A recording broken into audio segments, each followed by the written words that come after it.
Hello everybody and welcome back to the channel. Today we will be listening to the 13th part of What If Deku Was in Villain Class 1A.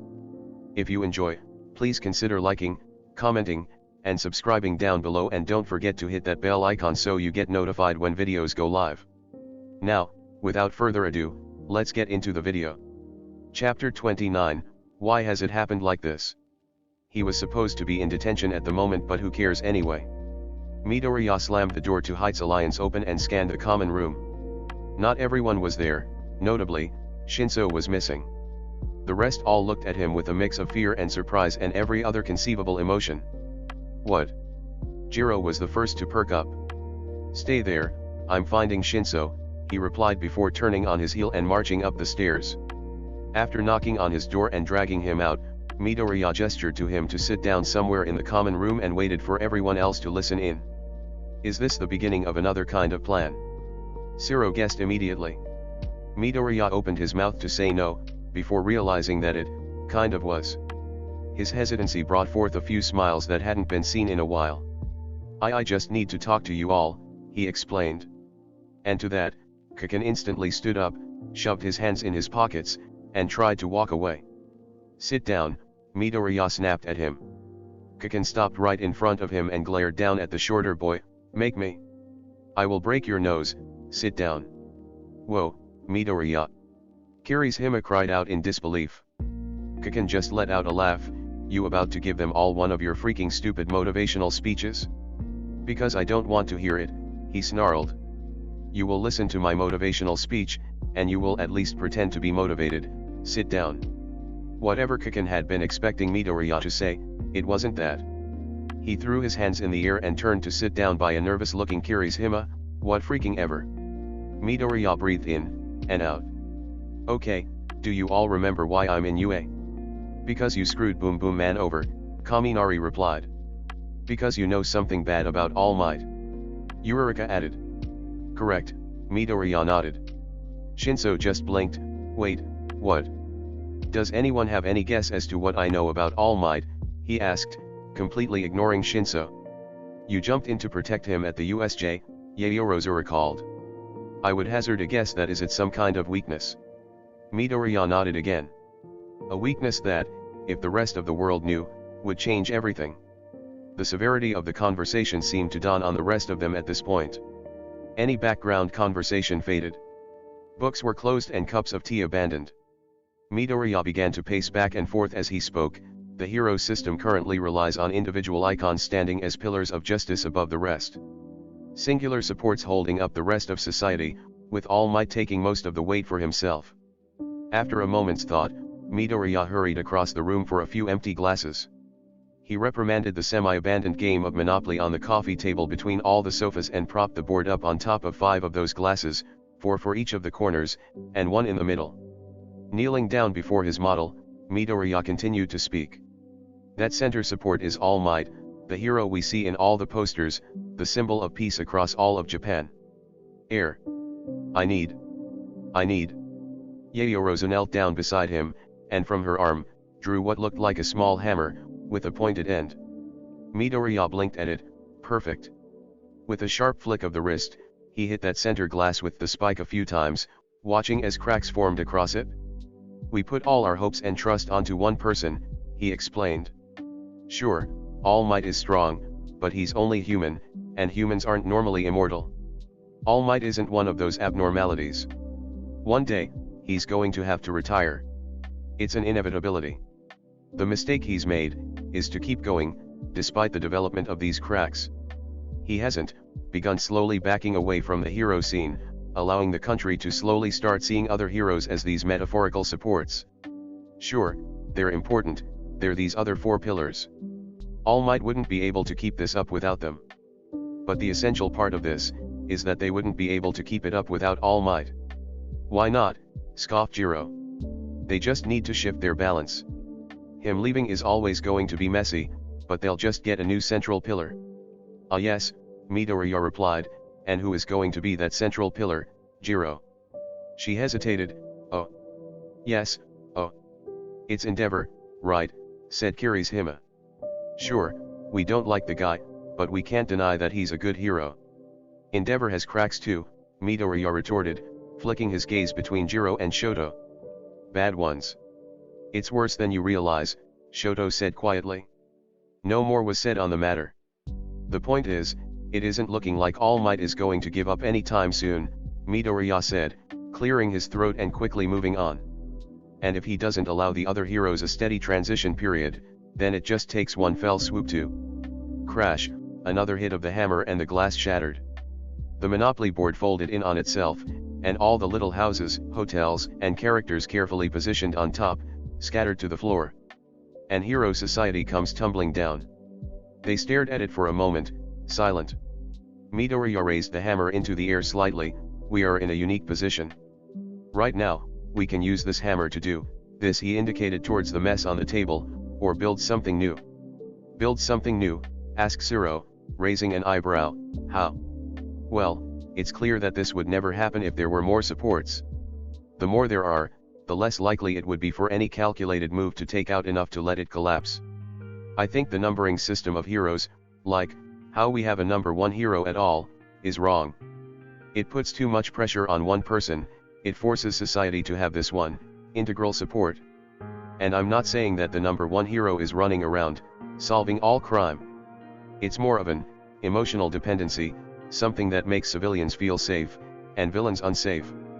What we've been aiming towards this entire time, when we were thinking of escaping UA, wasn't to be individual vigilantes, it was to be a team. No one's ever seen 20 heroes working together like this. Sure, there's been plenty of pro heroes with that many sidekicks, but that still puts a massive dependency on the head figure. The way that hero agencies work is that there is one main hero, and all their sidekicks, and then maybe some other pro heroes that work in conjunction with them. What I'm talking about here, is a real hero team. One that has a wide variety of skills, covering nearly all areas of heroics. And none of that team compete with each other for the top spot, nothing about them is independent, and that forces the world to not make these pillars. Instead, it's a 20-piece pillar. If you take one piece out, the rest can easily keep going and help that piece get back on their feet. 20, huh, grinned Ajiro, you mean us? A snort came from behind Midoriya. He turned, and there was Shinso, standing behind the sofa that Yurika and Hagakure were perched on. He shook his head in disbelief. Us? We're villains. Even if you tried to be heroes, the world's never going to look at you like you're that central pillar. Are you kidding me? We're always going to be the bad guys. Midoriya just smiled at him. See, that's where you're wrong. I'm not. You are. Because I'm not talking about just any hero team. It has to be us. No other group would work. I don't get it, Shoto interjected. Midoriya stood up again. Think about it.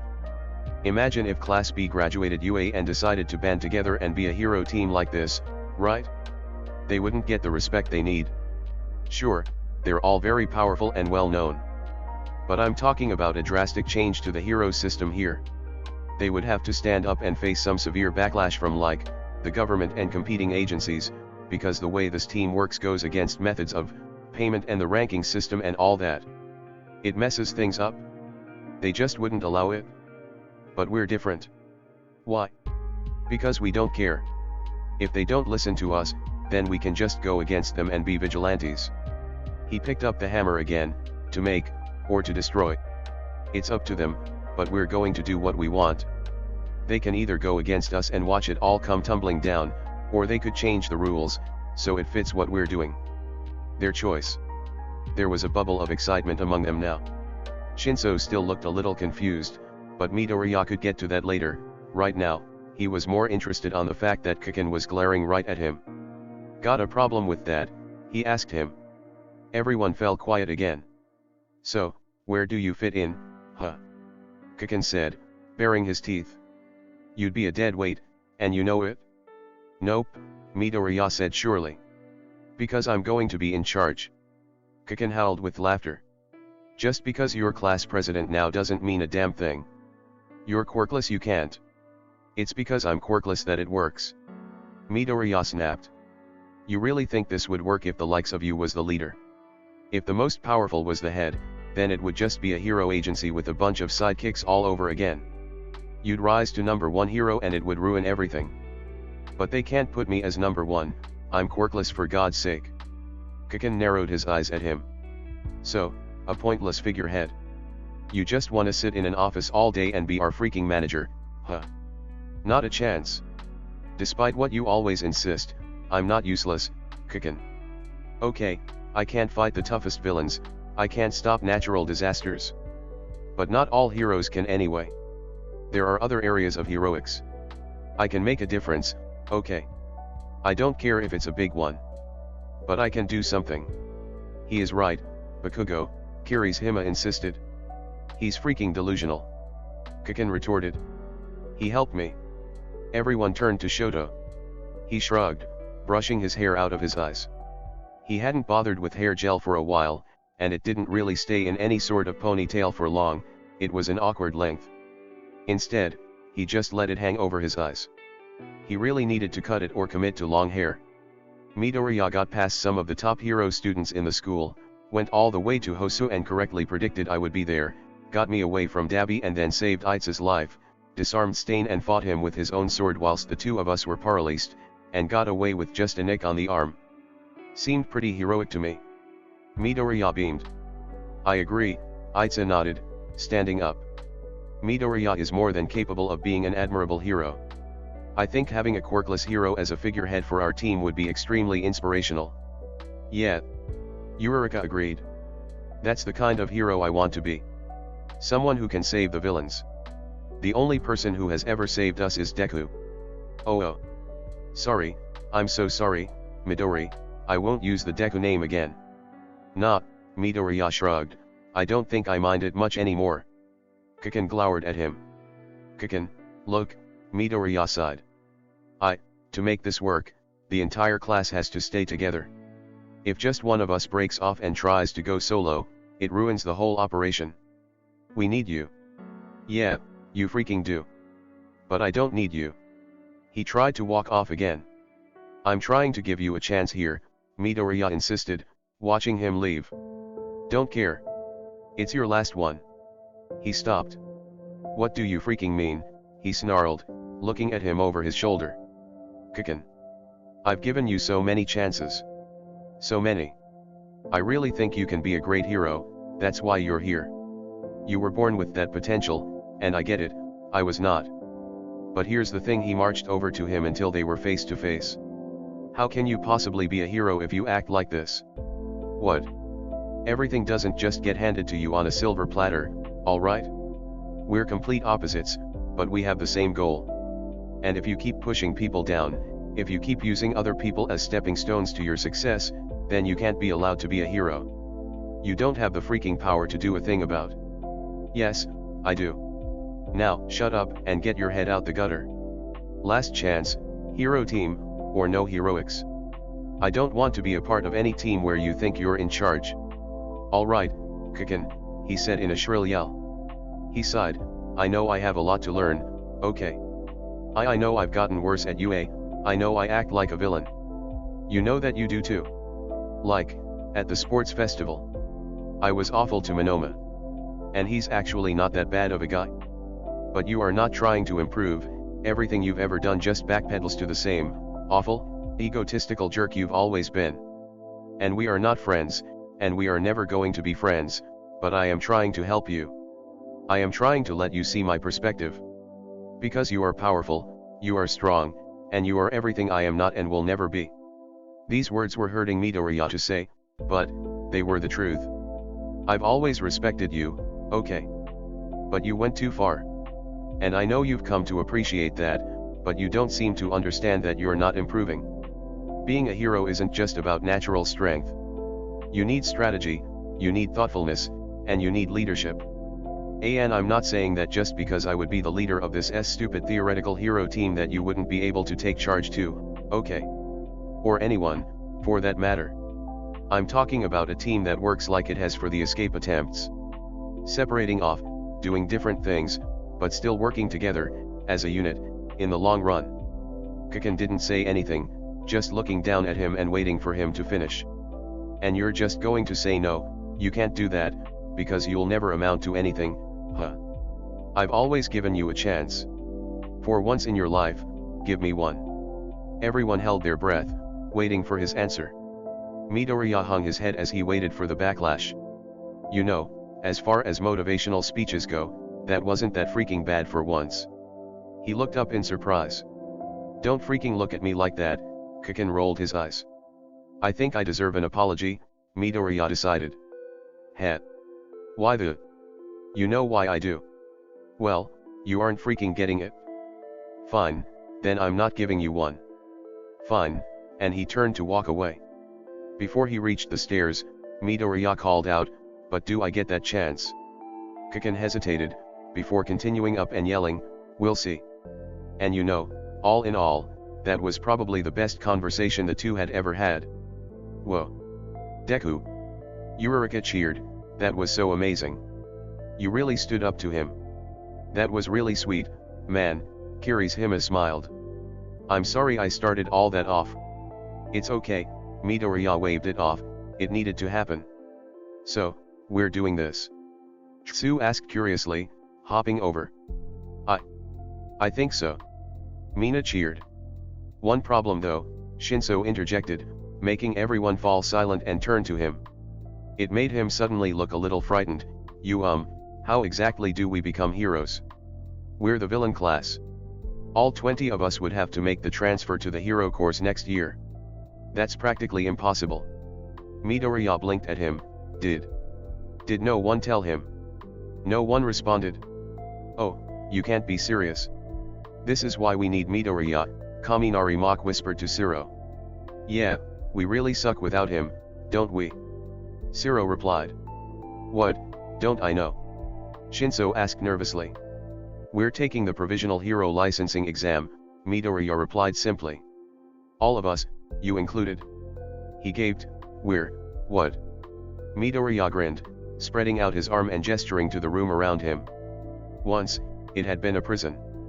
Now it was like home. Welcome to Class 1A. The next few weeks were eventful. Mr. Aizawa took the hero training classes up a notch. Not a day went by without Class A slumping back to the dorms in utter exhaustion, but they knew it would be worth it, in the end.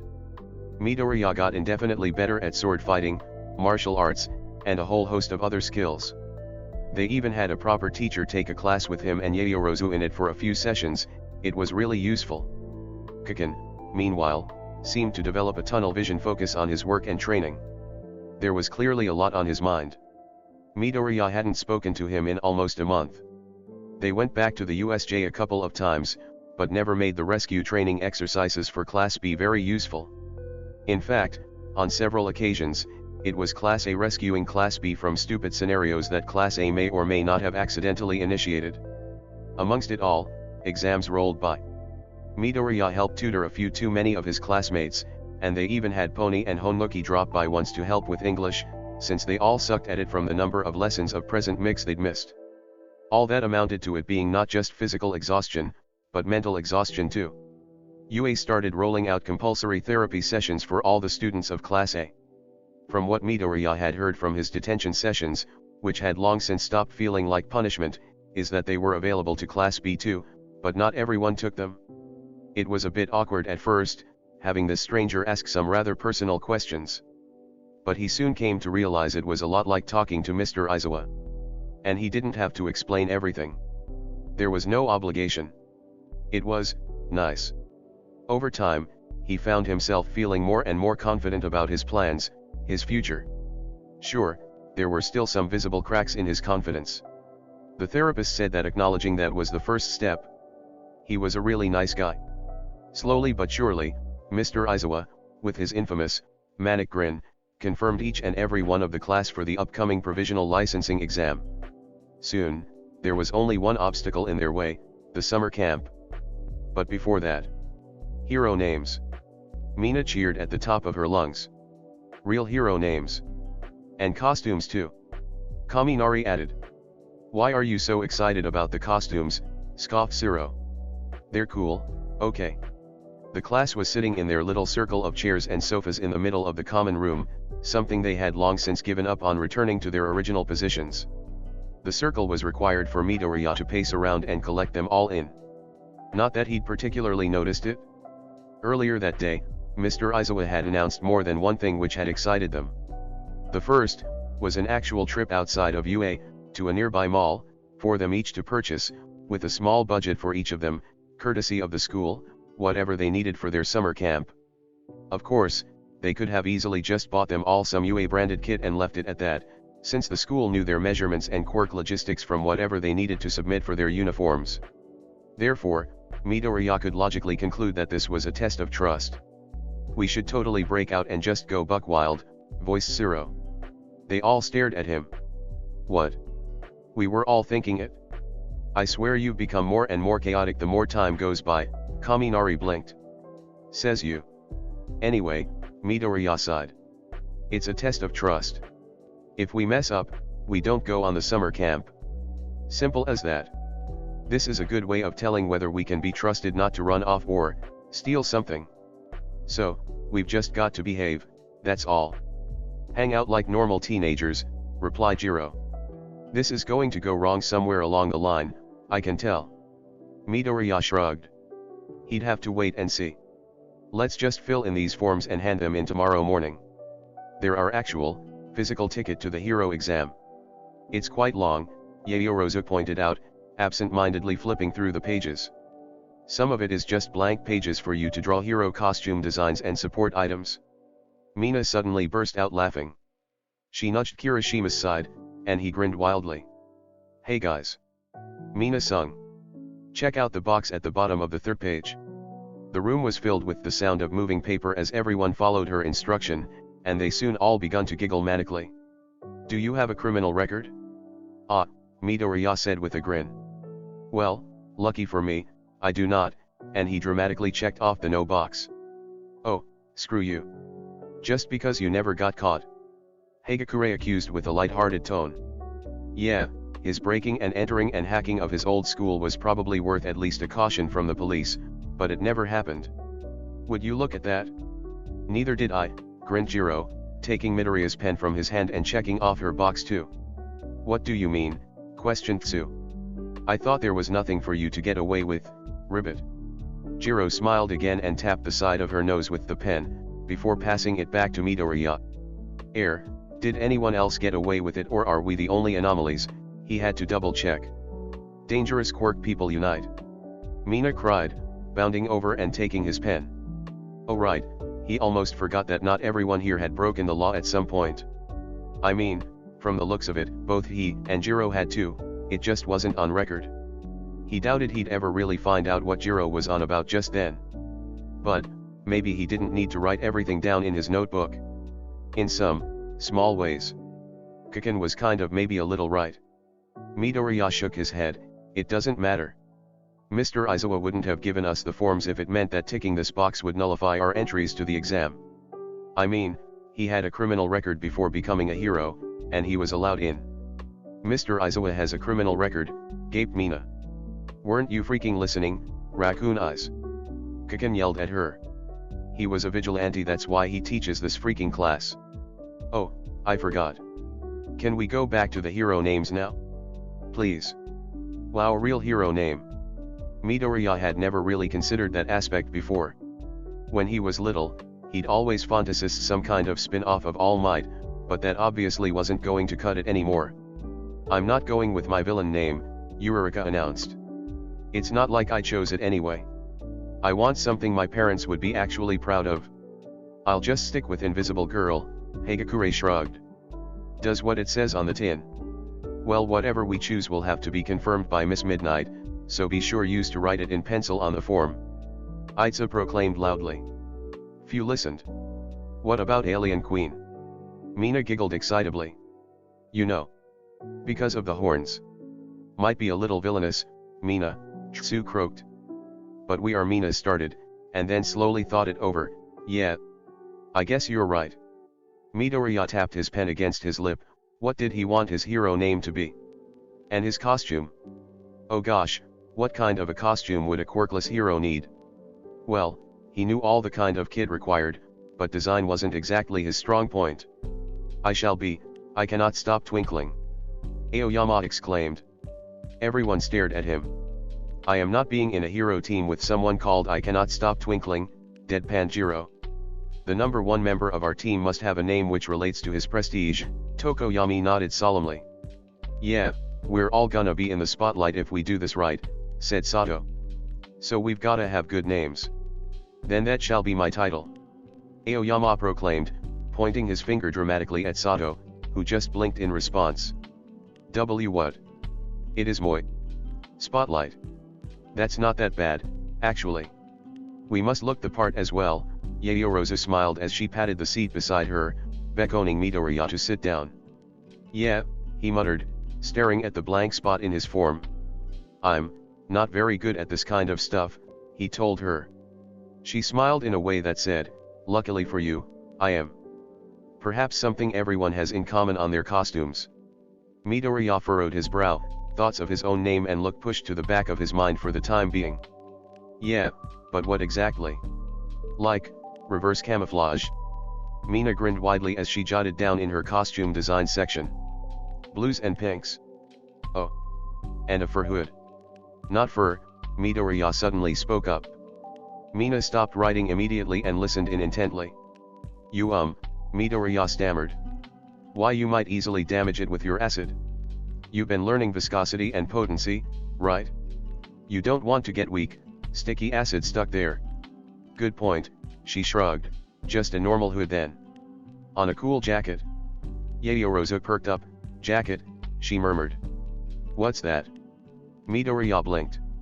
Oh, it's just a silly idea. None of Yayorozu's ideas were ever silly. What is it? He asked encouragingly. Well, I was just thinking about the numbers. Midoriya's grin was even wider than Mina's. He stood up. Hey, everyone. We have an idea. Does it involve setting something on fire? Kaminari asked with wide-eyed innocence. No. Yayorozu had a plan. Why don't we put our numbers on the back of our costumes? Our student numbers, asked Shinso, finally looking up from his coffee and form. He'd been so shocked by the prospect of actually becoming a hero that he'd participated in few conversations revolving it. We could claim them as our own, Yayorozu said nervously, fiddling with the height of her ponytail. It would be a bit of a backhanded slap to you, wouldn't it? Kirishima laughed uncertainty. Mine might be a bit of a problem, Hagakure perked up. I was thinking of just having gloves and boots. Midoriya frowned at her. What? This is Yue we're talking about. Lemillion has his own hair weaved into his costume so it phases through walls with him. There's got to be a way to make a costume that can turn invisible with you. I never had that as a villain. But you're not a villain anymore. You can put the number on your gloves too anyway. Yurika suggested. Oh. Good point. You're the best, Okako. The two hugged as Midoriya went back to thinking of his own costume. Okay, so, a number 18 on the back. He thought of the sports festival, and grinned at the idea of a sword sheath across his back again, bright red and crossing over the number.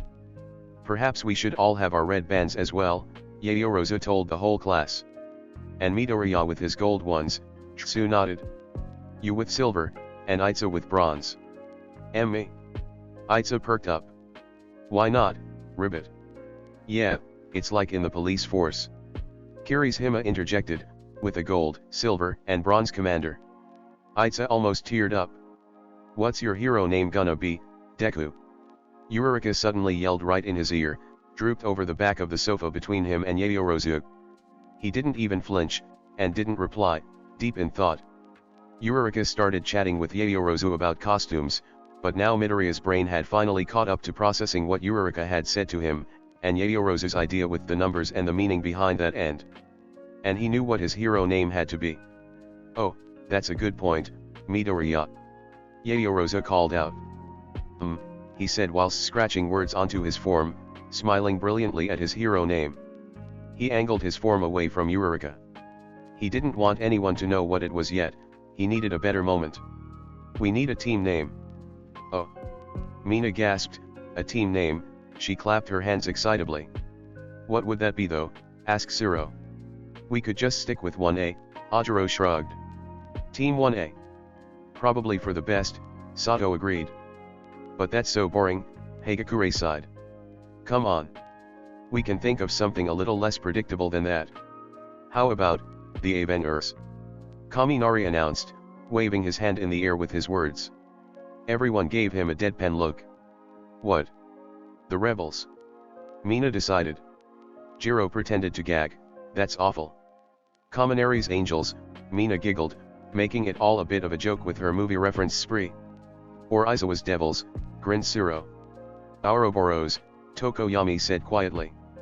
Few heard him, so Midoriya gave him a strange look and waited for an explanation. It's a snake that represents the cycle of life and death.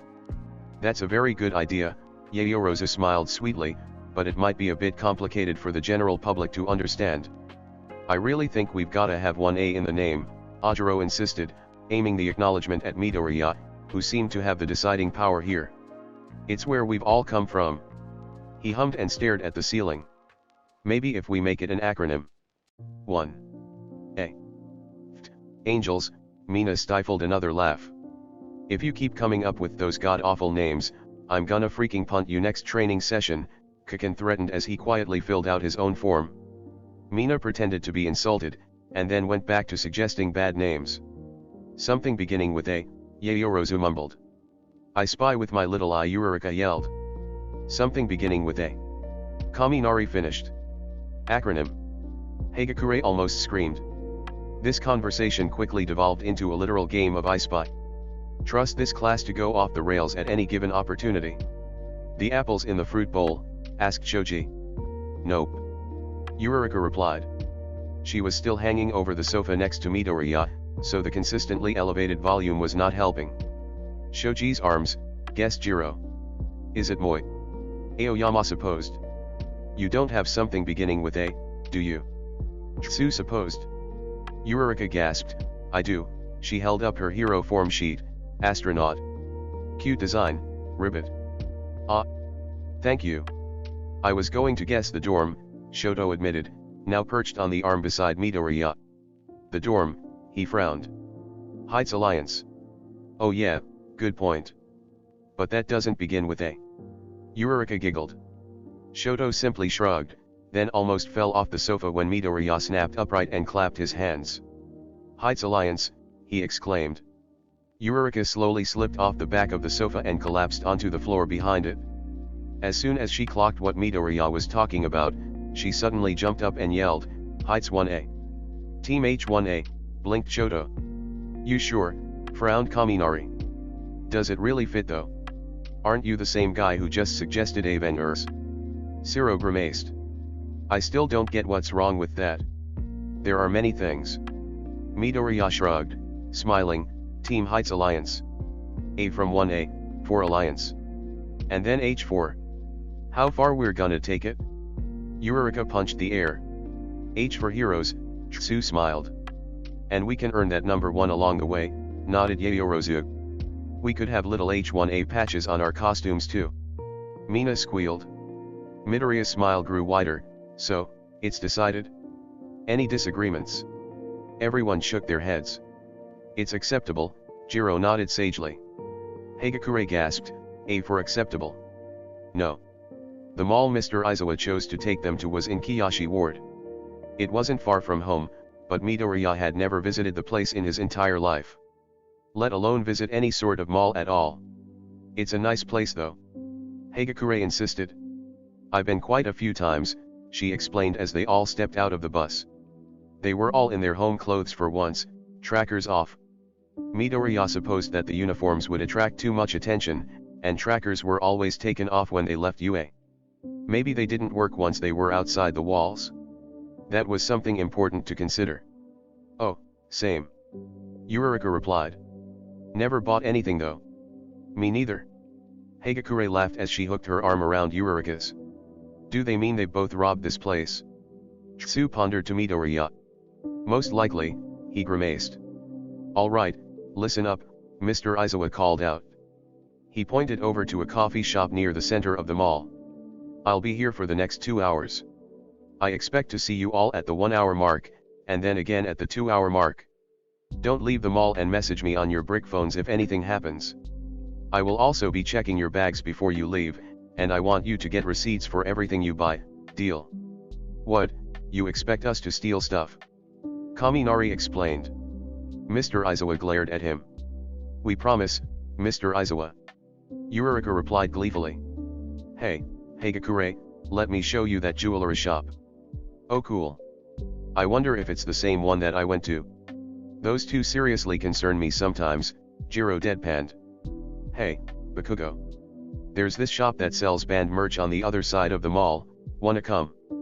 I couldn't think of anything more annoying. And the two left immediately with Kirishima and Tokoyami hot on their tails. Slowly but surely, most of the class split up, excitably wondering how they'd spend their small allowance. They didn't need to get much, since they were expected to wear their PE kit most of the time anyway, and a lot of camping essentials would be provided. Meaning, if they were careful with how much they spent on necessities, they would have a little left over to buy what they wanted. Midoriya found himself wandering around with Shoto. Despite the apparent wealth of his family, it was clear that Shoto had never had much of an opportunity to enjoy that. Everything he ever needed was provided for him, he never had much choice, a stark contrast to the 2 years he spent with Dabi. It was one extreme or the other for him. Here, now finally somewhere in the middle, it was clear he didn't really know what to do with himself. "Just some plain t-shirts, something to change into," Midoriya insisted, as he scoured the shop for exactly that, in his size and for the cheapest price possible. He just hummed in response and took his advice. Midoriya didn't get much, and Shoto mainly copied him. Just bug spray and some new, basic clothing, some warm layers and some swim shorts. He had an idea of buying some tech kit, but he didn't want to go against Mr. Aizawa's trust, and he was never allowed near the stuff at UA anyway. "You know what you could do with the rest of this money," Midoriya supposed after the hour mark had gone by and they were walking away from Mr. Aizawa. "What's that?" Midoriya pointed towards a small shop. "Get you a haircut." Shoto froze. What a brilliant idea. Midoriya jumped when Yurika suddenly appeared with Hagakure and Tsu. Hagakure hurried forwards and started to push Shoto towards the shop entrance. "Don't worry, Midori, we can handle this one." Yurika giggled. "Actually, you know what, I think I prefer Deku." "Oh, really? You sure?" "Yeah, I'm sure." Shoto shot a look back at him of utter betrayal, and Midoriya couldn't help but laugh. "See you in a bit then, Deku." Yurika beamed as she hurried into the hair salon behind the others. Midoriya supposed that this meant he wasn't included.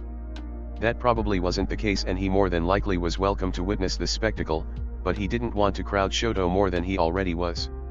He started to walk away, content with being alone with his thoughts for a moment and wander around. He'd always enjoyed doing that, but he never felt particularly safe doing it at his home neighborhood, since nearly everyone there knew who he was, and anyone his age would have been in his old classes and were in the group that sneered at his quirklessness as though it were some kind of disease. This obviously got far worse as soon as the letter arrived for his enrollment into UA, and what he had done to Kikin was revealed at school. Suddenly those glares held a little more fear than before.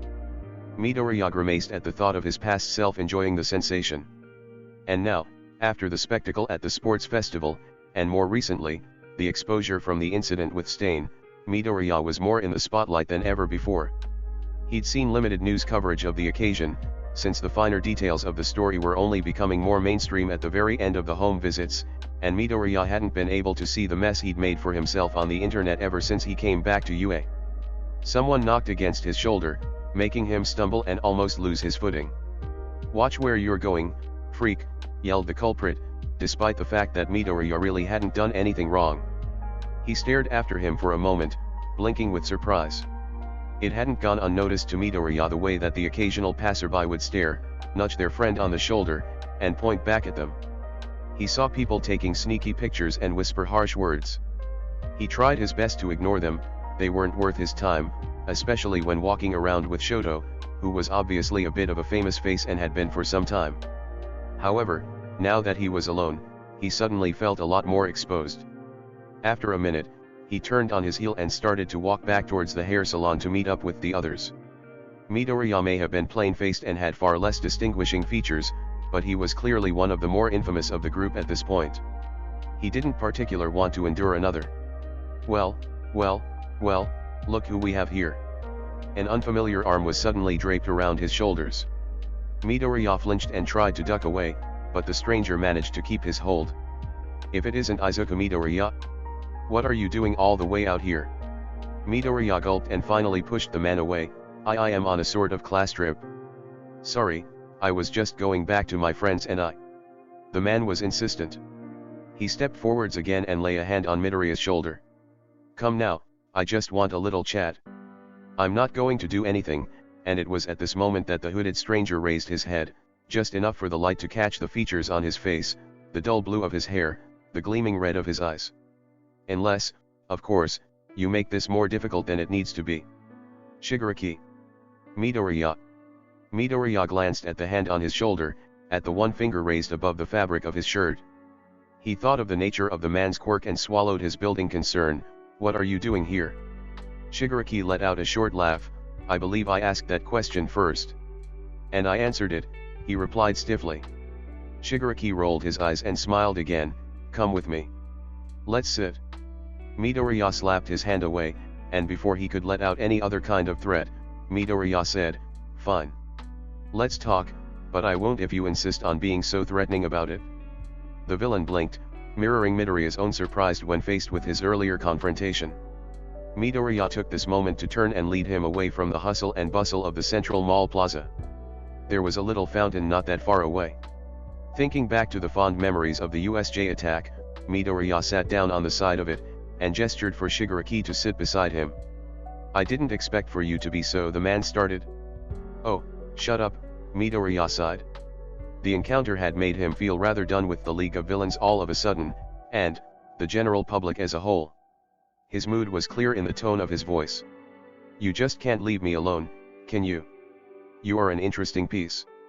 What is this, chess? He grinned. Hasn't it always been a game to the likes of you and I? Sure felt that way on the numerous occasions you tried to kill me, Midoriya groaned, resting his chin in his hand and scanning across the mall before him, trying to see if he could spot any of his classmates. Would he call for help? Probably not. Shigaraki may have not had his dangerous hand on his shoulder anymore, but the silent threat was still clear. And he could attack and kill any number of the innocent people around him at the drop of a hat. Besides, Midoriya was weirdly interested in where this interaction would lead. Seriously though, what are you doing here? Midoriya insisted. Did you track us? How? The man made no indication towards the truth and did not reply. It made Midoriya feel uneasy. Hoping it was just a coincidence, Midoriya tried to push the conversation down another track. You tried to kill me at the USJ. Then, you tried to... I don't know, recruit me? In Hosu? What do you want? You're an interesting piece, he repeated. If we were talking about chess, at first I'd say you were a throwaway pawn. I soon realized that your journey through life had made you much more. I don't know much about chess, to be honest. Neither do I. I prefer video games. Oh yeah? What kinds?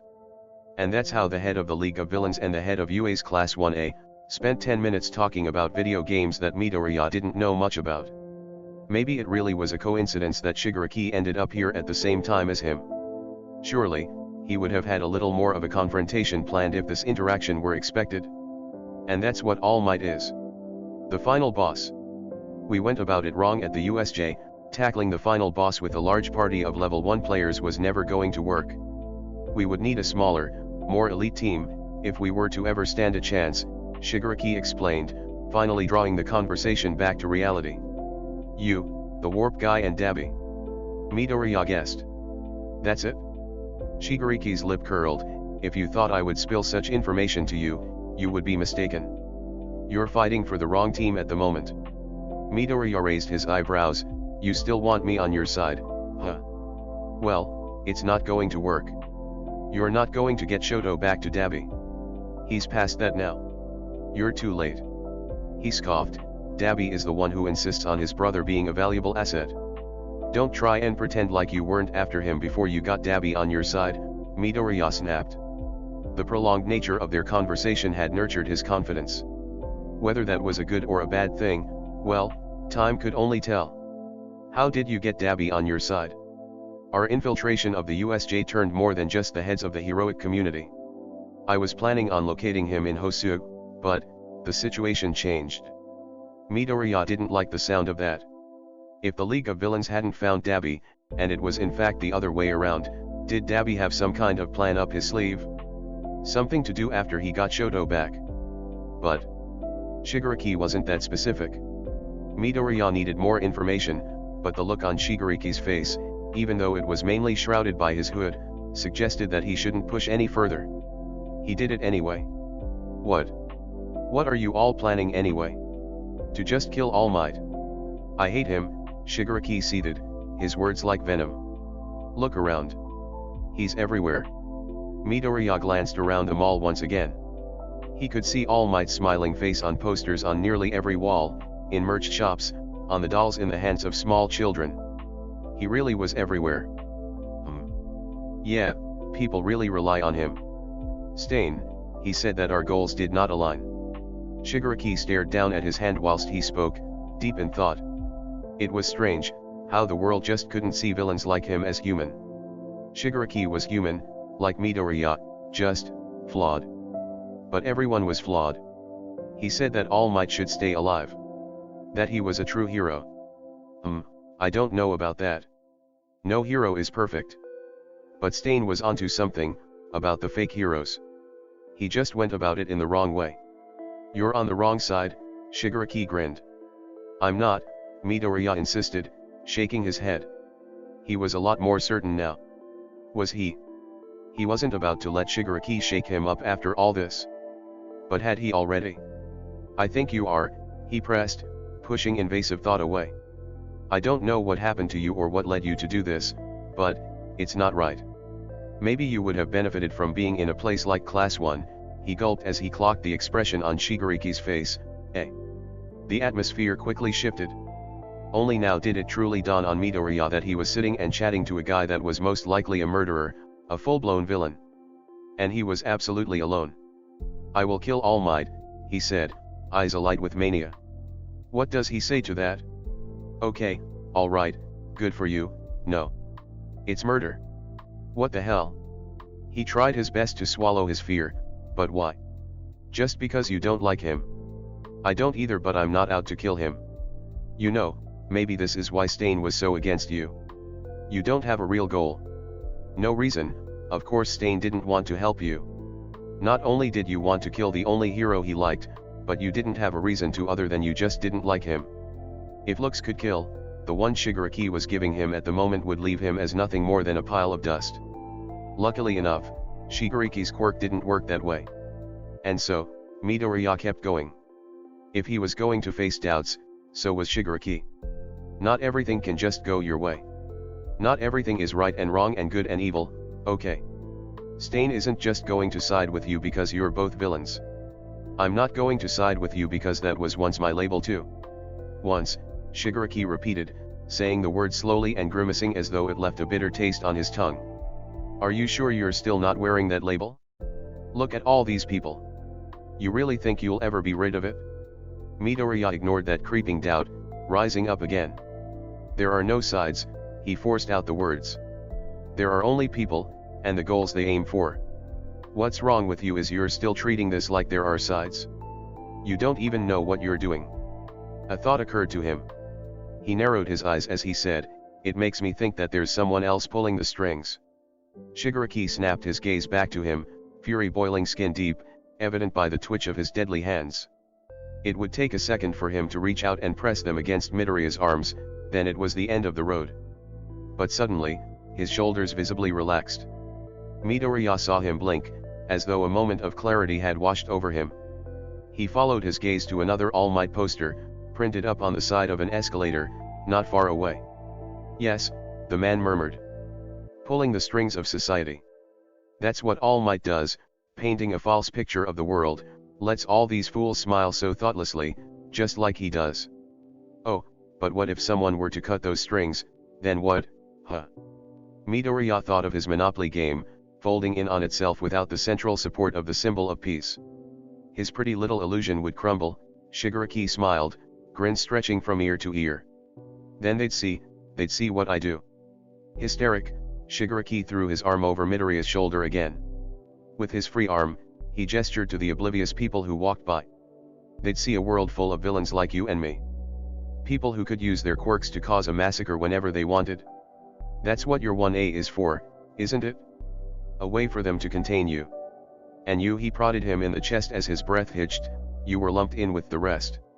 You really think they care about you? The quirkless soul you are, they don't care. You're here for one reason, and one reason only, because you can see through the cracks All Might's illusion holds. He's getting weaker, I know he is, I know it, that's why you stepped in at the USJ. You're fighting for the wrong cause. 18, I can get you away from here, and you can help me cut the strings. You can learn to pull them yourself. Midoriya pushed away, standing up and stumbling backwards. Shigaraki stood up too, smile not wavering. We'll meet again, he promised. Think about it. And with that, the villain turned, hands in his pockets, and walked away. You okay, Midoriya? Midoriya jumped and turned around. Shoto blinked back at him. Why yeah, oh. Your hair. His hair was cut shorter, a simple style, one which would require little management or effort, leaving a fringe just above his eyes. It was too short now to put into that ponytail. The hairband lay unused around his wrist. He smiled softly, I don't mind it, he admitted. Good, Midoriya replied, letting out a breath of air he didn't realize he was holding in. It's almost the 2-hour mark, Shoto pointed out. Alright, let's go back to Mr. Aizawa then. Are you sure you're okay? Yep. Yeah, really. Okay, let's go. Midoriya found himself glancing over his shoulder consistently for the rest of their time at the mall, whilst Mr. Aizawa rounded up the rest of the class who had lost track of time, most of which were absorbed into the arcade. He felt on edge on the entire bus drive home. For once, he was glad to be back within the walls of UA. When he returned to his room in Heights Alliance, he collapsed immediately onto his bed, almost squishing his form for the provisional hero licensing exam as he did so. He had a few more days before he needed to hand it in. His eyes drifted down to his hero name. I think the name Deku sounds like Dekuru, can. So it's like, you can do it? And I thought that was fitting. Deku. The quirkless soul you are, they don't care. You're here for one reason, and one reason only, because you can see through the cracks All Might's illusion holds. You've become a monster. Because I'm a villain and you're just the quirkless kid pretending that he can be a hero. Someone has to do something about it, if it's not me, it doesn't look like it's going to be anyone. And if that means burning the bloody whole thing to the freaking ground, then so be it. He turned over and tried to forget. Chapter 30, was this a good idea? Earth to Deku, yelled Eureka. He jumped, nearly falling forwards as they lined up in front of their bus. You alright? Frowned Shinso as he took his place next to him. Oh, yeah, sorry, he murmured. I was saying, Eureka continued, shouting at him from the other end of the line, that Momo made cool H1A patches to put on our PE kit and we should sew them on this evening. That sounds great. Midoriya said with a smile that was only a little forced, turning to Yayorozu, on the other side of Shinso. She smiled too, clasping her hands together as she offered to help people sew them on if they didn't know how. They'd brought a lot of stuff with them, all in regulation UA duffel bags with their numbers written on them in bold, white letters. Knowing that the camp would be hero training orientated, Midoriya made sure to remind everyone to think of support items to pack. One of the reasons why his own duffel bag contained a sword, but quite a few of his other, smaller prototypes, that he and the support girls had been working on, were in his backpack. Alright, listen up, droned Mr. Aizawa, and they fell quiet after a moment more chatter. He scanned over them all one last time before continuing, the summer camp is a very important time of the year for Class 1A. But sir, I thought we don't usually attend, frowned Kaminari. Mr. Aizawa opened his mouth to reply before. He means our Class 1A, dummy, Siro said with raised eyebrows. I'm not a dummy. Well, you can be. He scoffed, name one time, not including when I short myself out. You said that the top you wore yesterday was lightish red, when it was clearly pink. I stand by my statement. Silence. Are you done? Mr. Aizawa asked. A few of them chuckled. Their teacher sighed deeply. Class 1A always attends Class B's summer camp. It is meant for a team-building activity, for some time outside of UA, and for quirk practice in a more secluded, yet open location. It is also a test of trust, especially in your case. No running off. We can't track you and have taken off the monitors, as they would be useless anyway and this saves them from getting damaged. The camp is far from any notable civilization, so I'd advise against running, regardless. Itza raised his hand. Yes, Itza. Sir. May I ask where we are going? You'll see when we get there. Get on the bus and try and be quiet. It'll be a long trip. They were never going to be quiet. Midoriya accepted this the moment they broke formation in their line. Midoriya ended up sitting beside Shoto, trying his best to block out Mina's shrieks as Kaken called her names and threatened to kill her numerous times after she had vandalized his belongings with cutesy writing of his nickname again. He stared out the window at Class B's bus, right next to theirs. Honmuki waved up at him as he loaded his duffel bag into the storage area. He smiled and waved back. Class B had really grown on him over the last month or so. Although, he couldn't say the same for the rest of his class.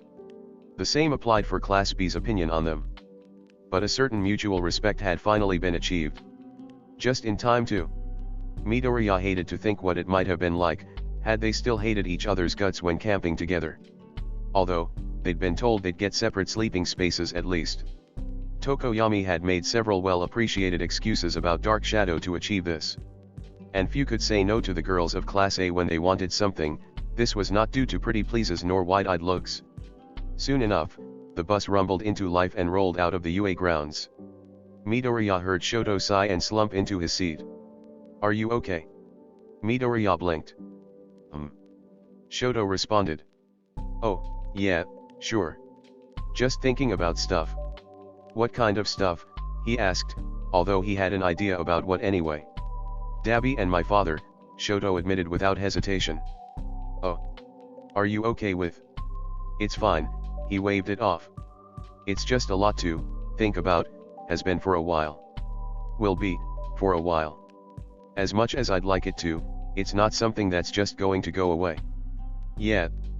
But you're doing a lot better. Shoto smiled softly, brushing his new fringe out of his eyes. I'd agree. They didn't talk for a while after. Midoriya himself soon became lost in his own thoughts, as he stared out the window and watched the world go by, slowly turning from the city landscape to rolling hills and green valleys. He'd come to appreciate that all of the members of Class A had a lot to unpack, emotionally, about what they want and what they need. Some figured it out quicker than others, that was clear. Toga had worded it well. The likes of Mina, Sato, Shiro, Kaminari, Kirishima, they all could have graduated long ago. They'd figured it out. They knew who they were, what they'd done and how they were going to fix it. Meanwhile, Shoto had only recently found his foothold at step 1. Itza too, although he'd tried to hide it. Midoriya had certainly taken steps, but in some cases, in the wrong direction. He'd gotten lost, very lost. Now different people were telling him different ways to go, and although he knew, really, which was the right way, there was still a part of him, a part that drew him somewhere else. Toga was right. He wasn't ready to graduate yet. He hoped that, by the end of the summer camp, he would be. He wondered if Toga went alone to this camp last year. The bus pulled up at the side of the road, at a cliffside completely unbarricaded, alongside an unfamiliar black car. We're taking a break in driving, Mr. Izawa announced. Midoriya could barely hear him over all the noise. Come out, stretch your legs. Leave your stuff here. And then he caught Midoriya's eye, raised an eyebrow, and stepped outside as everyone else did. At a second thought, Midoriya decided to take his backpack with him. Narrowly avoiding Mina as she did a cartwheel on the dust-covered ground, Midoriya hurried over to his friendship group. Why'd you bring your backpack? Yurika asked, cocking her head to one side. Just a hunch, he shrugged. From the corner of his eye, he saw a couple of brightly dressed women stepping out of that black car. They didn't just catch his attention. As soon as they were sure everyone was looking, the two pranced into some over-the-top introduction, announcing that they were members of the 4-person hero team, the Wild Pussycats.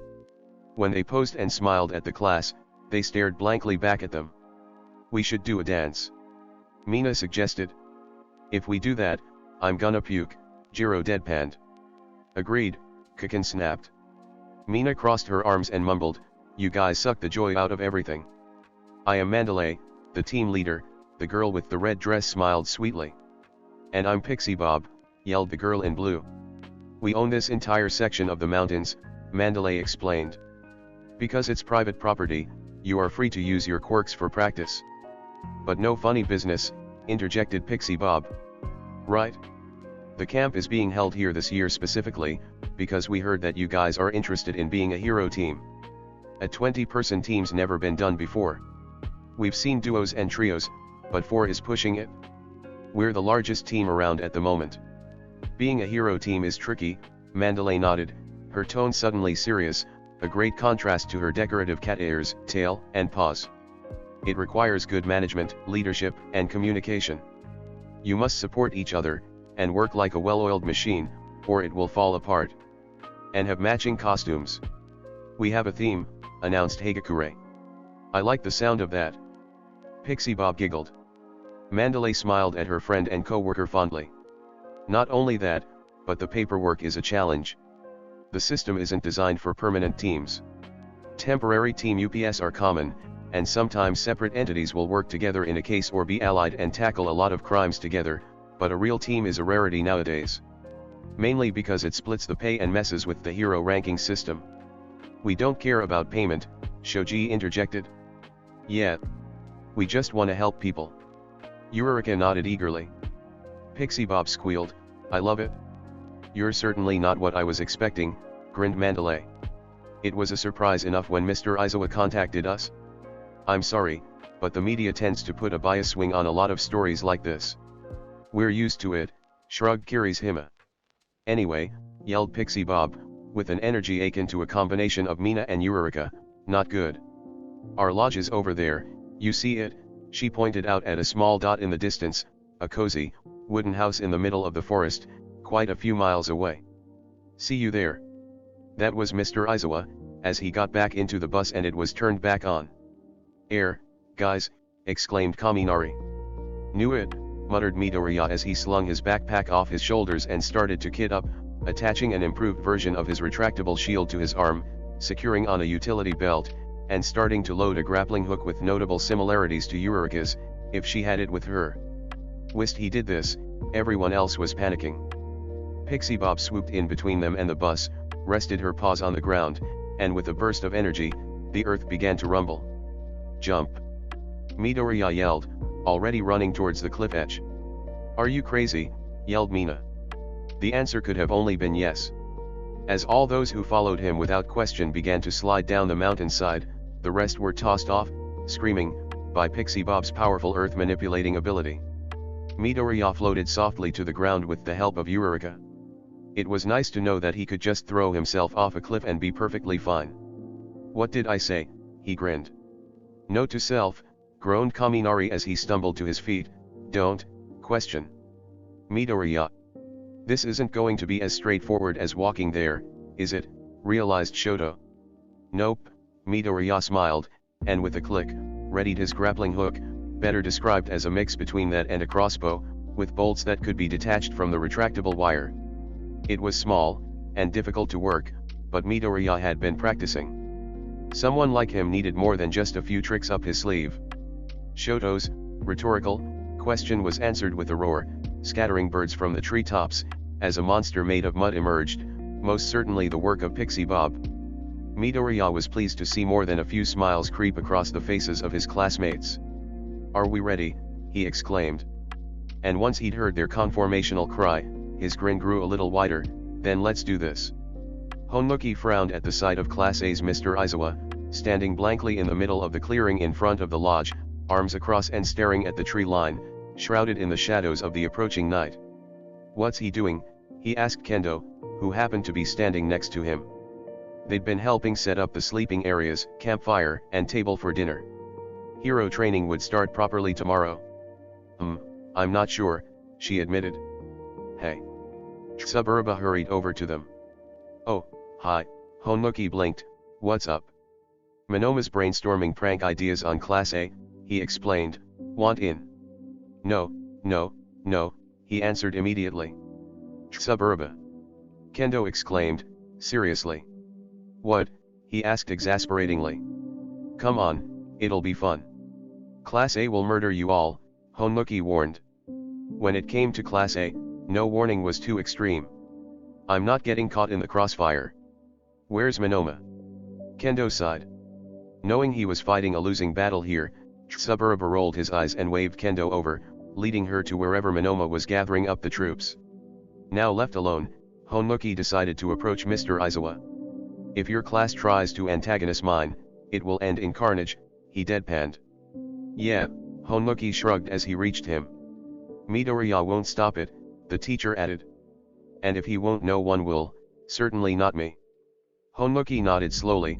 They really respect Midoriya, I can see why. Was his only response. After a moment of awkward silence, Honmuki asked, where is Class A? A twig broke distantly.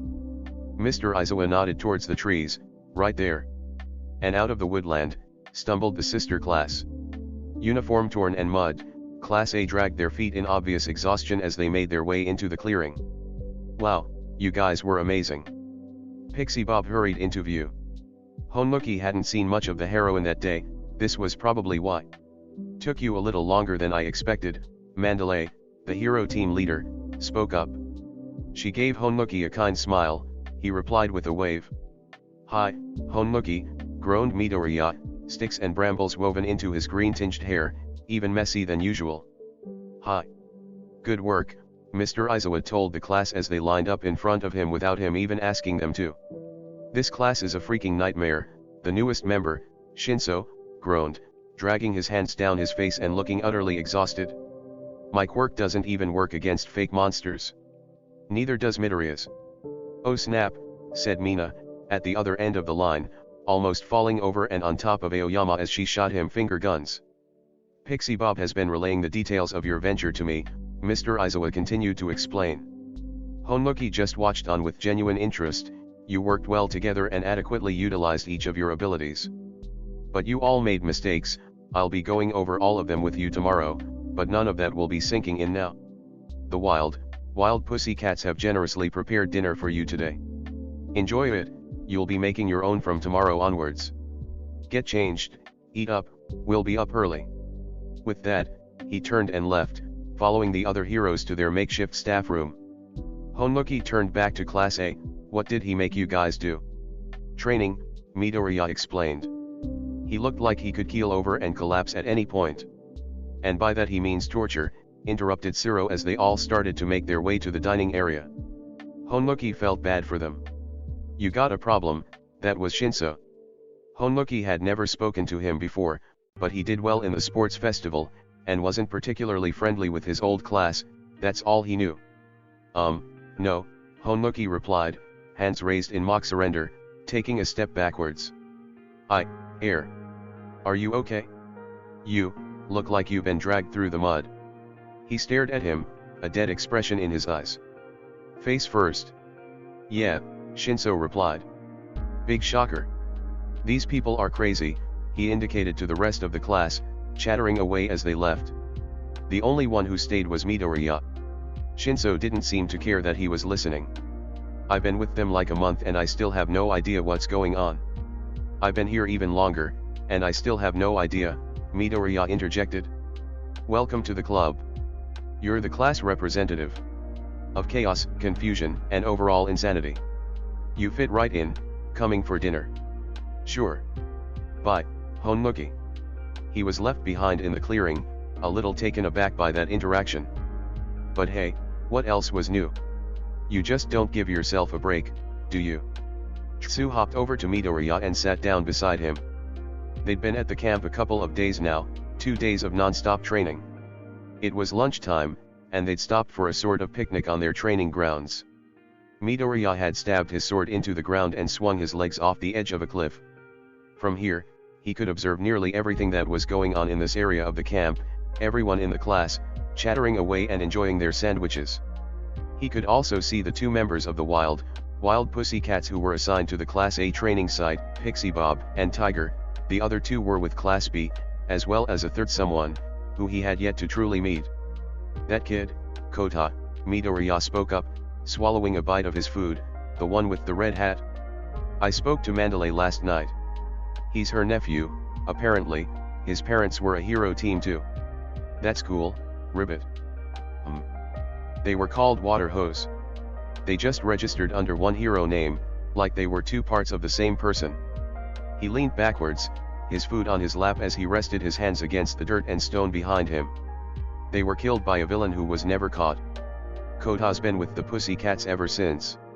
Apparently, he's a trouble to look after. Like us. Frighteningly like us, he nodded. Hates heroes, thinks they're stupid and reckless. Hates his parents for leaving him like that, I think. Hates the Pussycats because they're the same. It's so obvious what's going to happen.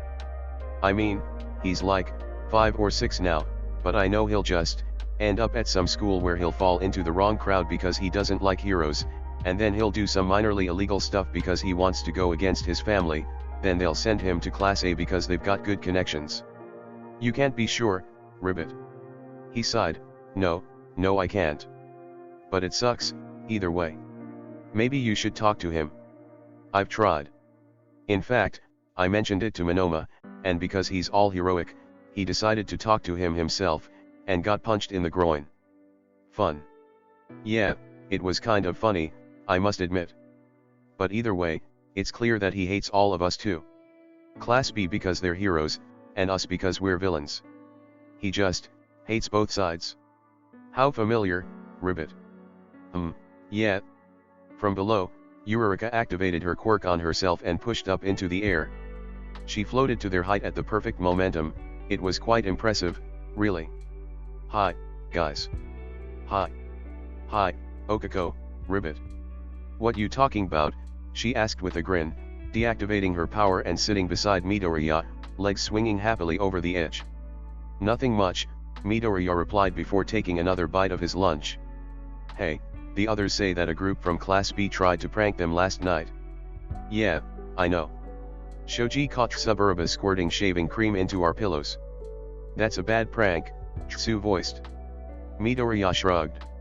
Maybe the hero course just lacks imagination. So Eureka began. Yes, you can prank them back. Yay, she exclaimed and jumped off the cliff. Are you sure that's a good idea, Ribbit? Tsu asked. Probably not. Nothing more was said on the matter. He continued to stare into space, more specifically, the space that little Kota filled, down on the rocks, as far away from the others as possible, flicking bits of his sandwich at passers-by.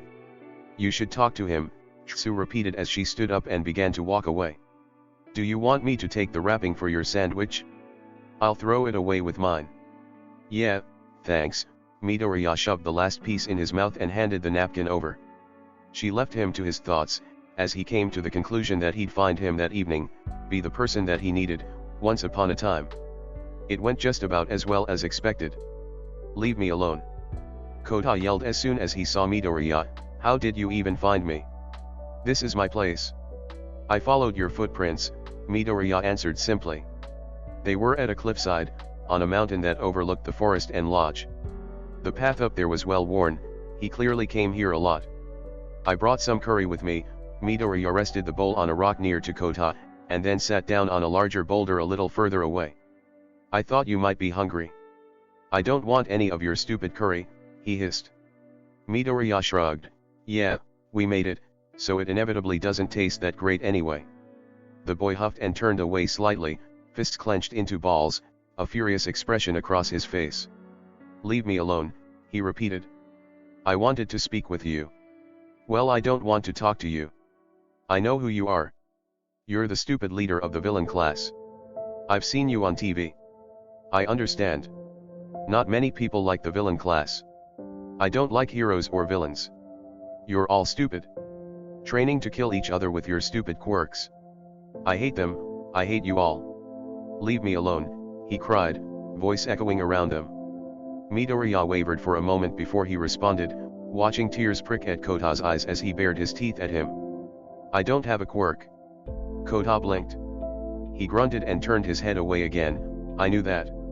I did, they said in the sports festival. And I agree, Midoriya continued, resting his gaze on the valley before them. About heroes, villains, quirks, the lot.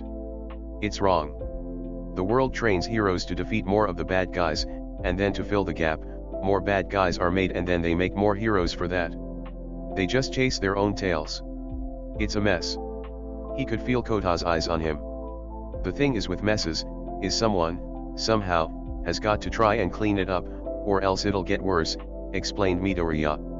Kota didn't say a word for a minute or so. He just stood there, thinking. You followed me up here. You're a creep. Well, I thought you said I was a villain? Aren't villains supposed to be scary?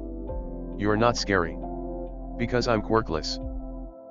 And no. Because you gave me curry. Scary people don't go out of their way to give people curry. But I'm not allowed to follow footprints. No. Okay, I'll make sure not to do that from now on. I am here to learn to not be a villain anymore. You're helping. Oh. Then, why are you training like the hero wannabes? Because we're hero wannabes too. His anger flared up again. Well, that's stupid. There shouldn't be villains. And there shouldn't be heroes either. Heroes are stupid. Midoriya stood up. I think it depends on what you mean by hero. Kota blinked. What do you think I mean? Heroes. The idiots in the costumes who hurt people and get themselves killed. Like how your parents hurt you. Midoriya didn't say it out loud, but perhaps the look in his eyes relayed a similar message to Kota. He could tell from the way he tore his gaze away, clenching his eyes shut. A real hero is someone who helps others. They don't have to do that by being reckless. There are lots of types of heroes. Leave me alone, Kota retorted, much quieter than he had been before. Sometimes, the best heroes were once people who needed one themselves. Leave me alone, he cried, shrill and painful. Okay, Midoriya nodded, a soft smile on his face. I know the curry isn't that nice. But at least try and eat some. With that, he turned and left. Maybe, just maybe, he'd gotten through to him. Monoma. Zero exclaimed, you failed your practical exam. Half of Class A burst into laughter. Monoma's face practically glowed red. Shut up. None of you took it? You can't say a thing about it? How does one person fail exam that you complete in pairs? Kaminari wheezed. Because he was taken out immediately by Miss Midnight, Sen replied bluntly. Zero scoffed, oh come on, you just need to put something around your face, and you would have been fine. Yeah, just don't breathe, it's not that hard, Kaminari usefully added. Did you trip on your coattails? Midoriya asked, resulting in the ringing of laughter from both classes. Monoma stared at him with a look of betrayal. I'm upgrading my costume next term, I'll have you know. Took you long enough, Hagakure acknowledged. Midoriya pointed out those flaws all the way back at the USJ. Like you guys know the first thing about costume design, was his weak retort. All you've done so far is put those stupid little patches on your PE kits. It was true, although Monoma didn't know about the hero costume applications they'd all submitted by this point. The patches that Yayorozu had made and happily sewed on with the help of Eureka and Sato around the campfire over the last few days, were neat and unique to each person. There was a H1A patch, red with gold letters, that matched everyone else, on the top left of each jacket, against the white of the U for UA. Below that, was a second patch, their number with different colors and patterns.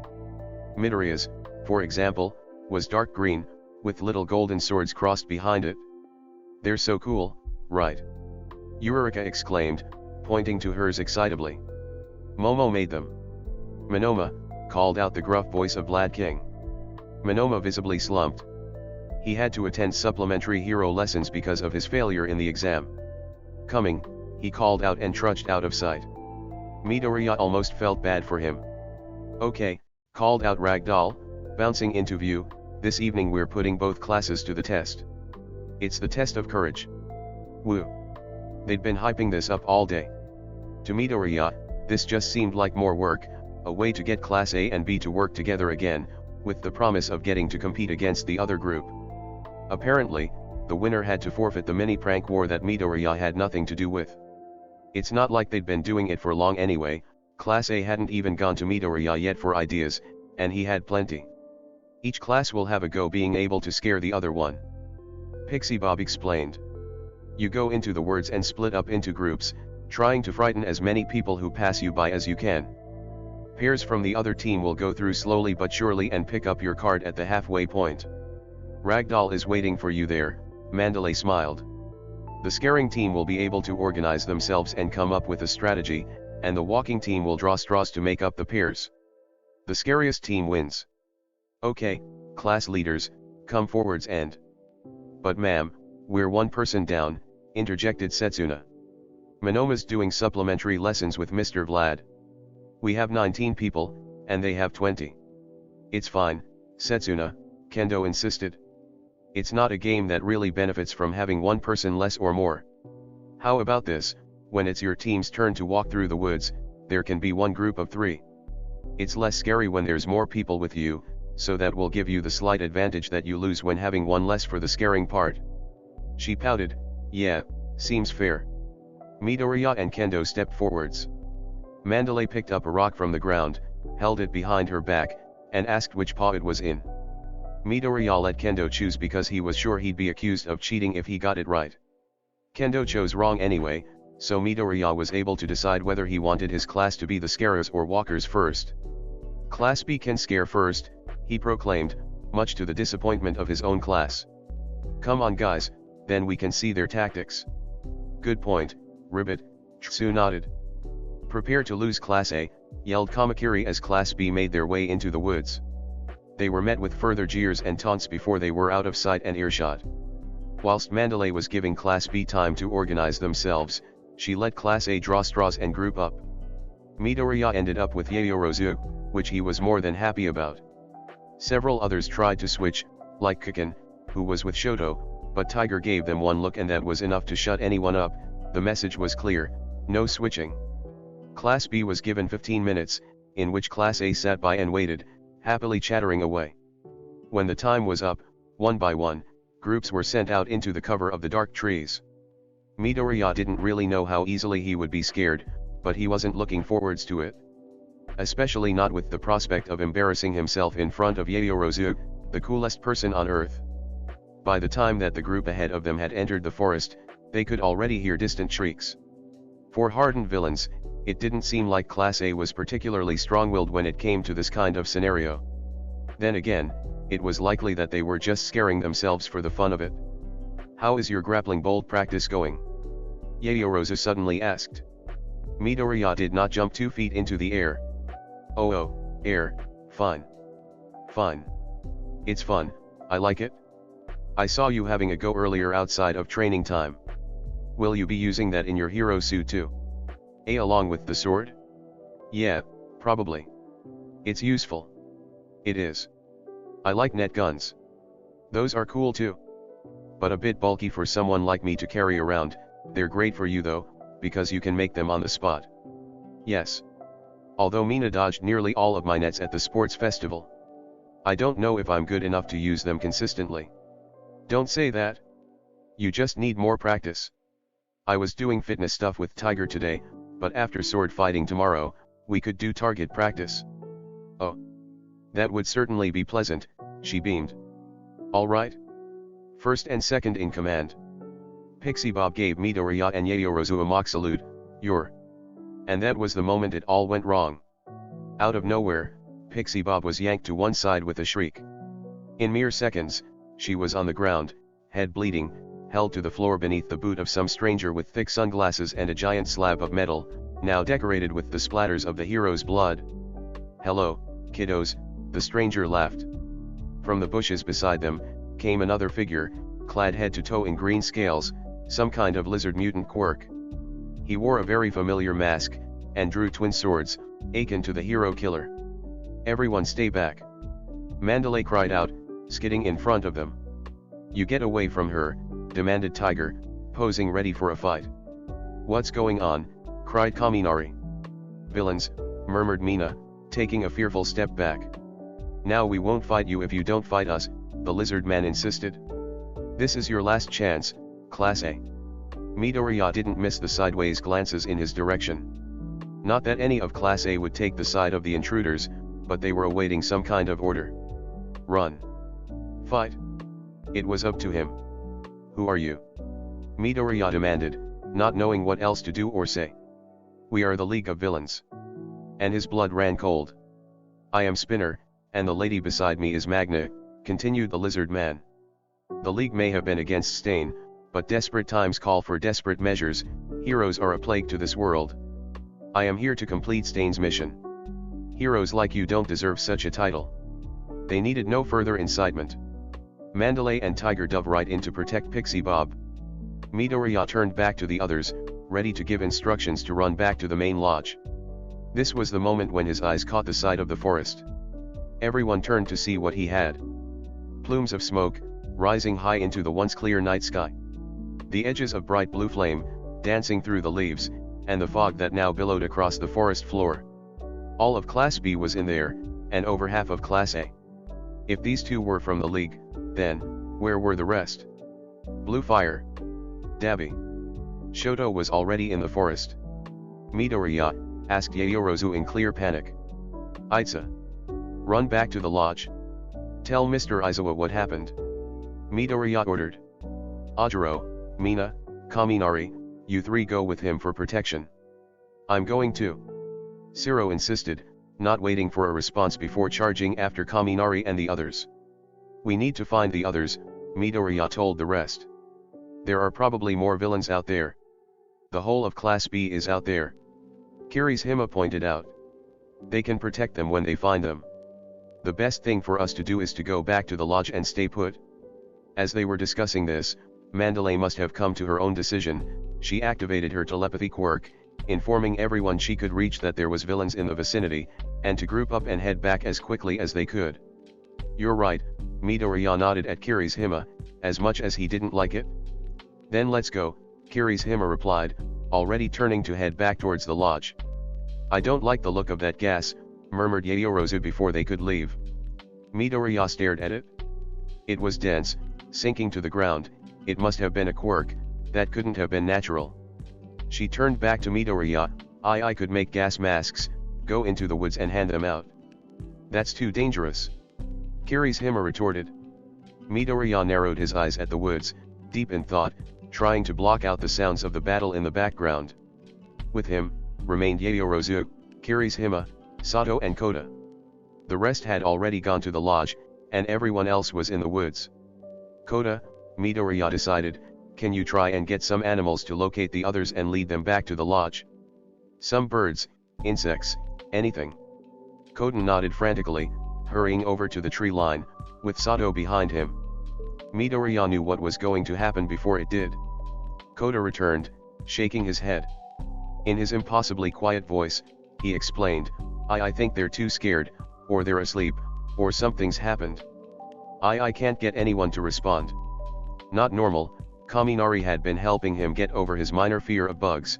Kota was already much better after everything they'd done to present Mike, to gather up a small army to invade Class B sleeping areas with.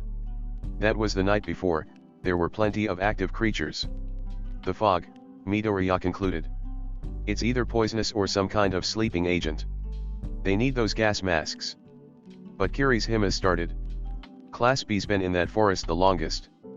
Who knows how much gas they've inhaled? If it's poisonous they could already be dead. If it's sleeping gas, then they're easy pickings for villains. They've already made it clear they'd kill anyone in their way. Midoriya yelled, gesturing to Pixie Bob, still unconscious as Tiger battled his way to her side. Kirishima clenched his fists and gritted his teeth. Fine. But I'm coming too. Deal, Midoriya nodded, knowing he wouldn't be able to talk him out of it. Kota, Sato, go back to the lodge, tell the others what's happening. They didn't argue. How many masks do I need? Yaoyorozu queried, making 3 for them already. Make them as we go along, Midoriya instructed. But it would be 19 for Class B, 1 for Ragdoll. 10, I think, for the rest of Class A. Is everyone else accounted for? Asked Kirishima, voice slightly muffled behind his mask. Midoriya frowned and tried to think it through. Mr. Aizawa and Vlad King were back at the lodge. 3 of the wild pussy cats were here, and the 4th was in the woods. He'd already thought through both of the classes. The only person left was. His eyes widened. Kota. Kota, he voiced, I have to find Kota. Where is he? Yaoyorozu panicked. I think I know where. Midoriya explained. You two go on ahead and give out the masks, I'll find him, get his back to the lodge, and then meet you out there. Wait, she cried. Midoriya thought she'd try and stop him. Instead, she rolled up her sleeve, and pulled from it a brand new sword. You'll need this. He grinned and took it. Good luck. Kirishima called out, quickly echoed by Yayorozu as they parted ways. He didn't reply, already taking off up the thin path he'd followed Kota's footsteps down the night before. Monoma was confused when a good chunk of Class A came barreling into the lodge when they were supposed to be playing this fun game without him. He was even more confused when Shoto Todoroki's good old buddy, Dabi, tried to set Mr. Vlad on fire, and Mr. Aizawa swooped in at the last minute to stomp him into the ground. He thought he was straight up hallucinating by the time the villain turned into a muddy puddle on the floor. There's a villain out there with a cloning quirk, Mr. Aizawa explained. I just fought another one outside. But that means there could be any number of villains out there. Mina cried nervously. In the woods. Monoma finally clocked, but Class B is. You are all to stay here, Mr. Aizawa ordered. 18, 20, and 8 shouldn't have gone in after them. I don't care how heroic they think they are, now there are more possible casualties. They've taken gas masks to the others, sir, Sato explained. There's some kind of sleeping gas or poison in the woods. Monoma saw their teacher mouth a swear. I'm going to the Pussycats, he explained. Vlad, keep an eye on them. He was gone before a dispute could be made. Sir. Monoma cried at Mr. Vlad. We have to help. You will all be staying here, he replied gruffly. If we can gather as many of you as possible up in the lodge, then we minimize casualties, like Eraserhead said. My friends are out there. Monoma yelled, his voice catching in his throat painfully. Hey, it's okay, pink-skinned Mina tried to comfort him, resting a hand on his shoulder. He roughly tossed it away. Heroes don't stand by and do nothing. We need to do what is best, Mr. Vlad insisted, his voice more serious and stern than ever. Heroes don't stand by and do nothing. Monoma screamed. Class A stared at him, a few taking a step back. Monoma slammed a hand against his chest. Midoriya taught me that much, he snarled. I'm going out there, and you can't stop me. Mr. Vlad looked at him in pity. If you try to leave, I'm going to have to stop you forcefully. Then do it, Monoma snarled. Since his teacher was blocking the door, Monoma turned for the window. He'd only reached the latch by the time he heard Mr. Vlad equip his support item to trap him in a red prison, but it never came. Monoma turned when he heard a yell and a distinct sizzling sound. Puddles of acid melted the floor around Mina. She'd melted Mr. Vlad's attack. Ciro ripped a piece of tape ready. Electricity crackled at Kaminari's fingertips. Heroes don't stand by and do nothing, Mina said surely. Aiza turned to Monoma. In the absence of Midoriya and Yayorozu, I am in charge. We will be staying out of the woods. We don't have masks and cannot let the gas affect us, that will only make matters worse. However, we can venture anywhere where it is not present, around the perimeter of the woods. They can't all be in the radius of that poison quirk. You work with us, you follow Aiza's lead, deal? Asked Ajiro. Monoma nodded, not like he had much of a choice. Sorry about this, and Kaminari zapped Monoma's teacher unconscious, making Monoma wince. Damn, did this make him one of the villains? No, they weren't villains. I'm sure you're all familiar with taking the window exit, Monoma leered, pushing it open. Might be clones out the front door. They grinned at him. First, support items, Aiza insisted once they were out. Midoriya made us bring some if we need it. Midoriya's kid would suit you well, Monoma. The kid for a quirkless someone. Monoma pushed unwelcome thoughts of translating this as an insult to the back of his mind. Alright, but Kaminari, let me copy your power. You sure, man? Kaminari asked as they jogged to the Class A boys' sleeping quarters. It can be tricky to handle. I can deal with it, Monoma nodded. Kaminari grinned and held up his hand for a high five. Monoma rolled his eyes and did it. Moments later, Aiza shoved a yellow backpack into Monoma's arms. After rustling around inside of it, he found a utility belt of those useful smoke bombs, a first aid kit, and a few other trinkets he didn't know the function of, as well as a retractable shield and that grappling hook, thing that he'd seen Midoriya use a few times. He wasn't offered the sword, but that was understandable. He didn't know how to use it. They were halfway to the woods before they encountered Mr. Aizawa. "Get back to the lodge," he yelled at them, red eyes glowing in fury, boots covered in mud from destroying clones. "Don't make us tie you up too, sir," Ciro warned. Mr. Aizawa dragged a hand across his face. "Now I have to go back and make sure Vlad is okay, think before you act. Come with me." Monoma reached out and grabbed the man's wrist before he could lead them back. "We will be helping, or else you'll be fighting against us and the villains." It took a moment, but the man actually smiled. "All right, what's your plan then?" "We'll be clearing the area around the lodge with you," Aiza decided. "There's clearly more clones out. And that means the source of them must be close, and likely away from the gas unless they have a mask too." "Good, stay as a group, don't go far." Mr. Aizawa then took off at a run back to the lodge to free Mr. Vlad. In hindsight, that really was a terrible idea. But they could go no further before a crash and bang caused the very ground to rumble. Monoma spotted the mountainside above the lodge splinter, and boulders rolled down the cliffside. He pointed up at it. "There's something going on up there. We have to stay in groups," Aiza instructed. "Monoma, you have Kaminari's quirk. Go with Sato, take out whoever it is quickly, and take whoever is on our side, back to the lodge as quickly as possible. We can set up our first aid station there." "Right," Monoma exclaimed. "Follow me," Sato replied. He was a quick runner. Monoma almost struggled to keep up, as he charged through the undergrowth, tossing branches back into his face more than once, and the two struggled to locate a path up to the scene of this fight. Monoma just hoped that they wouldn't be too late. Midoriya grabbed at the side of the rock, hauling himself back to his feet. He could barely see, his vision danced before his eyes, akin to waves lapping against the sand of a beach. The thought almost made him pass out, the calmness of it. Free from the pain that throbbed in his head, the ringing in his eyes, the blood on his hands. The villain before him laughed, yanking the sword from the man's chest like it were a needle. He tossed it aside carelessly. He was giant, his quirk something to do with muscles, probably why he called himself muscular.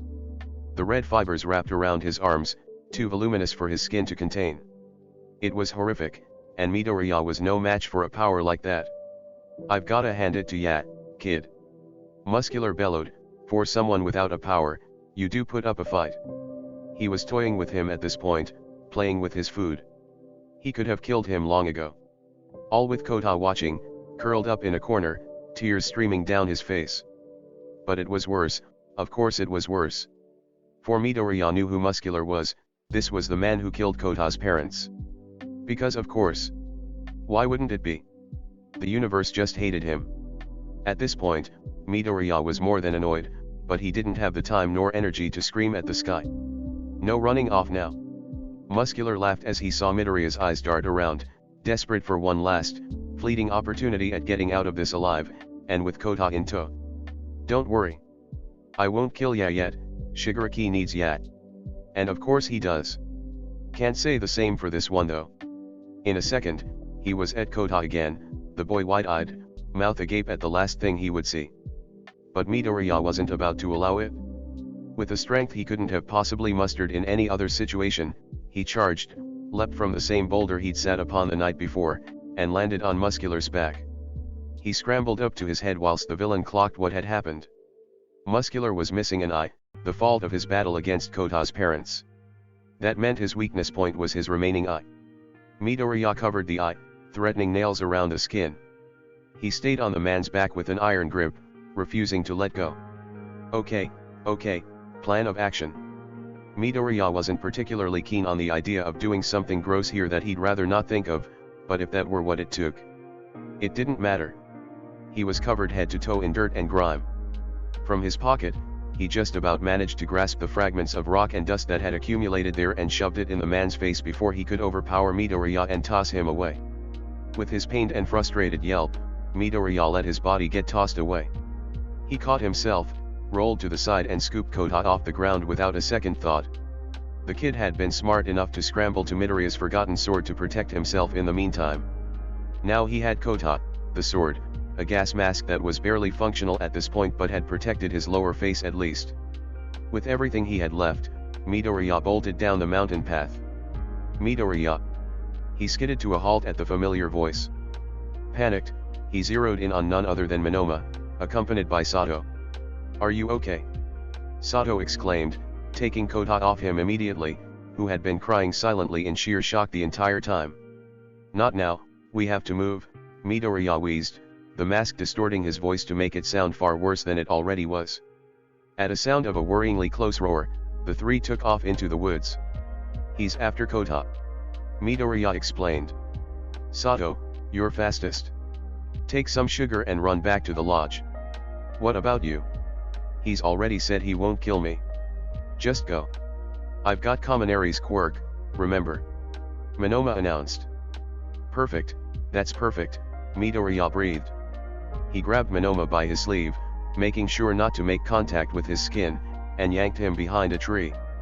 He caught Sato's eye as they fled, and more importantly, Kota's, and the hand that still reached out to him, fear in his eyes. At least the fear was no longer for himself. As heavy footsteps approached, Midoriya saw Monoma pull up his jacket sleeve and unstrap something. "Here," he said, shoving Midoriya's retractable shield into his hands. Midoriya clasped it with shaking hands. A lifeline, this was. As he pulled it on, he heard the distinct sound of Monoma loading his grappling bolt. "Metal wire," he whispered. "If I hit the guy, I can electrocute him through it. You'll fry yourself too, remember? And this guy's giant. He's going to take more volts than the average person. More than you can take." Monoma clearly hadn't thought of that. Come out, wherever you are." Muscular leered, impossibly close. Midoriya gritted his teeth and dived out into the open, sword at the ready. Muscular howled with laughter when he saw him. "You still think you can take me on? That pesky little blade does nothing to me." "That's it, new idea." Midoriya was investing in a taser when he got out of this. "Well, standing by does nothing either," Midoriya spat. And with that, he let out a battle cry, "What else?" and charged with all his might. And then the unexpected happened. Muscular shrunk right before his eyes. By the time Midoriya had reached him, sure, he was still tall and strong, but shocked and far more ordinary. Midoriya hit him around the head with the handle of his sword, grabbed the man's arm, twisted it and pulled him to the ground by kicking out his ankles. Despite his physical superiority, there was no way out of this hold, not without any kind of power to back him up. With a blade against his throat and body on the floor, he was well and truly over. Breathing heavily, Midoriya looked to his right in surprise. Monoma stood there, eyes glowing red. He blinked. "I completely forgot I had that." "Electrocute him, damn it!" Midoriya yelled. Monoma shot Muscular in the arm without hesitation. Midoriya leapt away as the current ran down it, leaving the villain utterly fried, and Monoma rather dazed. The two stood back. Both panting heavily, Midoriya far worse off than the other. "Oh, my god," Monoma breathed. "You okay?" Midoriya asked. I think so," he said, punctuated with a spontaneous twitch of his muscles. "Why you?" "Yeah. Holy. Yeah. Okay, let's get out of here." "Agreed. Alright, that's where we'll leave off for the day. Thanks so much for listening along with me today. If you enjoyed, please like and comment down below. It really helps with the algorithms. I look forward to seeing you next time. Ciao for now, lovelies.